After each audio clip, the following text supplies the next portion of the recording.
But can you make money studying medieval philosophy? The answer to that question is, well, yes, you can. And if you really want to make a career for yourself doing research in medieval philosophy, there's a new area that's really just starting to open up. This is the area that if you really want to make a name for yourself, if you really want to make fame and fortune on research in medieval philosophy, start jumping into the medieval female mystics. This is an area of medieval philosophy that was overlooked for a very long time. And I'm not even going to be able to give you that many details on it because a lot of the research that's being done, it's still in the early stages of translation. A lot of what these women wrote hasn't even been translated yet. A lot of it is in medieval German, which I know nothing of. I only do Latin. So today I want to tell you a little bit about this exciting new frontier in medieval philosophy. Well, why is it new? Why have historians of philosophy not noticed what these women wrote previously? Well, part of it, of course, is that there's a long history of systemic injustice. There was a kind of belief that women would not have been doing philosophy in the Middle Ages. By 1000 AD, as the universities are opening up, it's men teaching philosophy and theology classes at the university, and it's men's writings that get studied by philosophers.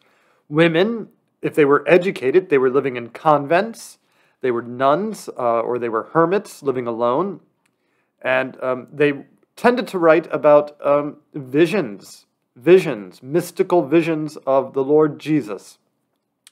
And so philosophers and historians of philosophy tended to ignore all their writings about their visions and the conversations they had with Jesus. But recently, it's been noticed that these conversations were often about philosophy. These nuns would often, it almost looked like they were having a debate with Jesus. Not quite, but I mean, they would be asking the Lord about, well, but what about Plato's theories of forms and things like that? They were really interested in philosophical questions. And if you read their texts closely, we're starting to notice that the conversations they record in their visions often can be constructed as arguments about philosophical topics. And the things that they were writing about cover all the different parts of medieval philosophy that I've been trying to talk about over the past few lectures. So today, I'd like to just briefly talk about three of my favorite of the medieval women mystics. Of these women, we usually have even less biographical detail than we do of their male counterparts in the Middle Ages, right? Often we just know a little bit about when these women entered the convent. We might know when they died. We might have a couple of legal documents that give us some clues about who their family was and things like that. But these women really lived in general obscurity. We know Hildegard did become abbess of her convent. She was in charge of a convent. We know that Hildegard was very interested in science and music. So I find this interesting. Today we often talk about left brain, right brain people. And there's people who are more scientifically minded versus people who are more artistically minded. Well, Hildegard was both, and she saw her study of nature as complementing her life as an artist. She's most remembered as a medieval composer. She wrote a lot of medieval hymns and poetry and music. Hildegard thought that the reason these two things were connected, the study of nature and music, was because both were interested in harmony, the way things work together in harmony, the way things complement each other. We get sunlight on Earth. The sunlight is in harmony with all the vegetables that grow. It makes the grass grow. The grass is what animals eat. We're able to enjoy animals for various needs, whether it's clothing or food or as pets. And we get vegetables when the sun makes the vegetables grow. It gives us the trees. Then it gives us rain. We get rain from the various things that come out of the ground and into the air and back down. Hildegard saw the way the whole universe is a giant harmony with things feeding other things, things making other things the way they are. Everything works together. Everything comes together. It's not total chaos. The universe is a beautiful, orderly place. There's a harmony to it. Well, Hildegard wrote that this harmony is the universe's way of worshiping God. This harmony is the universe's natural way of giving back to the splendor of the divine creator. We, human beings, Hildegard thought, this is why we make music, to worship the creator. We're trying to recapture some of the natural harmony that we have kind of wrecked, by the way. Sometimes we wreck that harmony with our lifestyles and our sin and things like that. We tend to damage the natural harmony that God puts into the universe. And so we make music to restore the harmony. So Hildegard sees nature and art as feeding each other. You don't have to choose between science and art. Rather, the awe that you're filled with when you study the natural universe can feed your artistic way of looking at things. So you might also think about this as Hildegard's take on the two books that God writes. God writes a natural book for us to study, and then we respond in psalm and in song and in our own divinely produced harmonies, the harmonies of the sacred poetry that the nuns and monks of the Middle Ages would have recited. And when you create art, you're always, in a certain sense, acting in the service of the divine creator, anytime you create beautiful harmony of any kind. So Hildegard is looking to synthesize the two books that God writes, the book of nature and the book of Revelation. Not the book of Revelation, that unusual text at the end of the Bible, the revelation that comes from God. That's what Hildegard wants to harmonize. Catherine of Siena, another medieval mystic. Well, what's a good quote from her? She's very interested in imagery that helps her understand God as creator.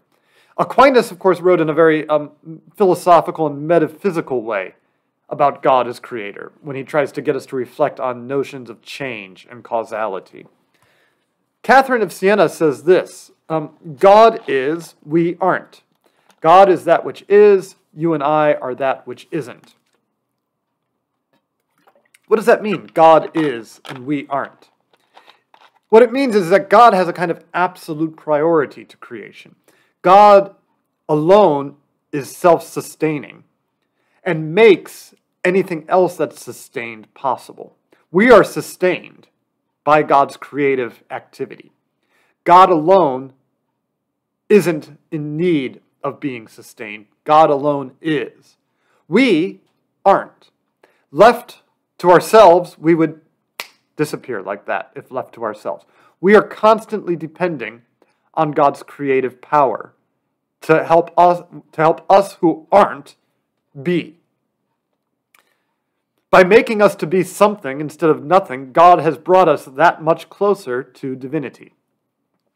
Another image that Catherine of Siena liked for this is, we are like the fish and God is like the sea. Now you want to be too careful. You want to be careful if you're trying to make physical analogs there.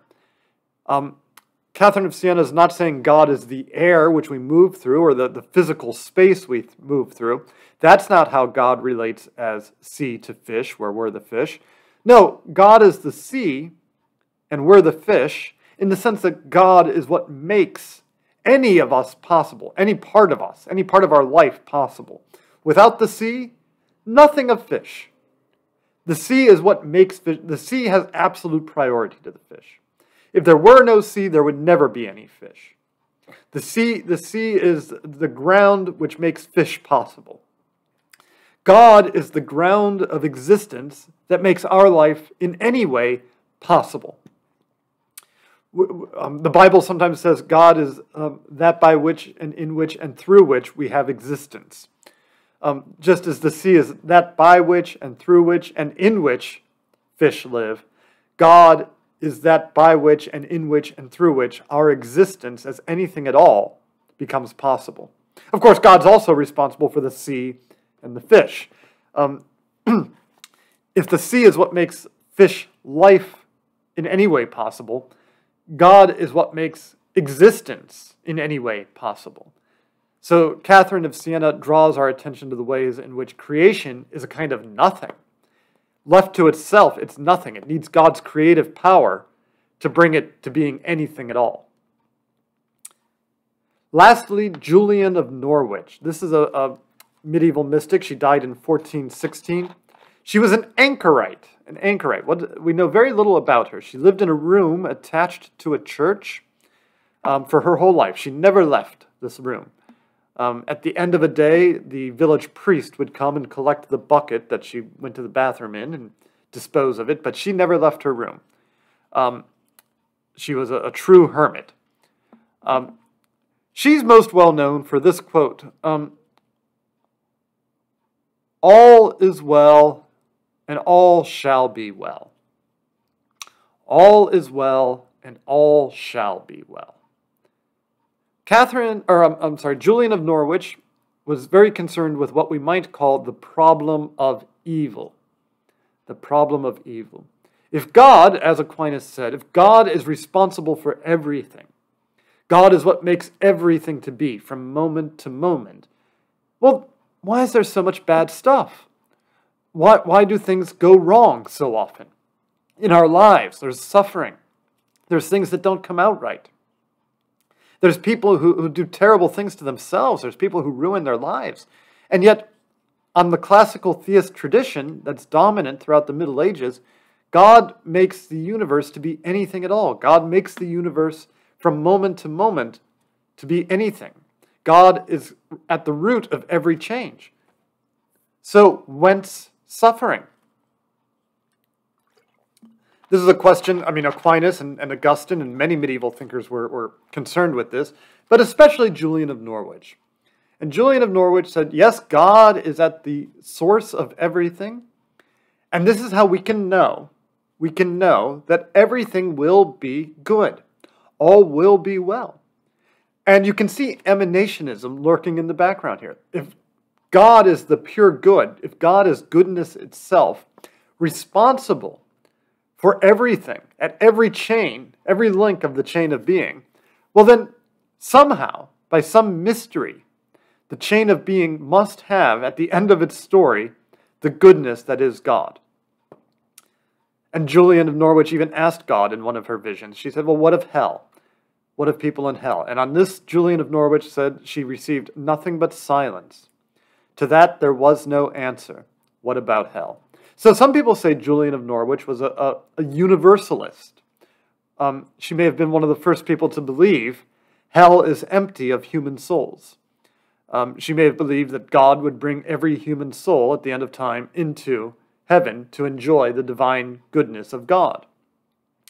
But she was grappling with the problem of evil, right? This question of, if God the Creator is at the root of absolutely everything, if God is the source of absolutely everything, if God is causing, in this moment, absolutely everything, well then, why is there so much bad stuff, given that God is goodness itself?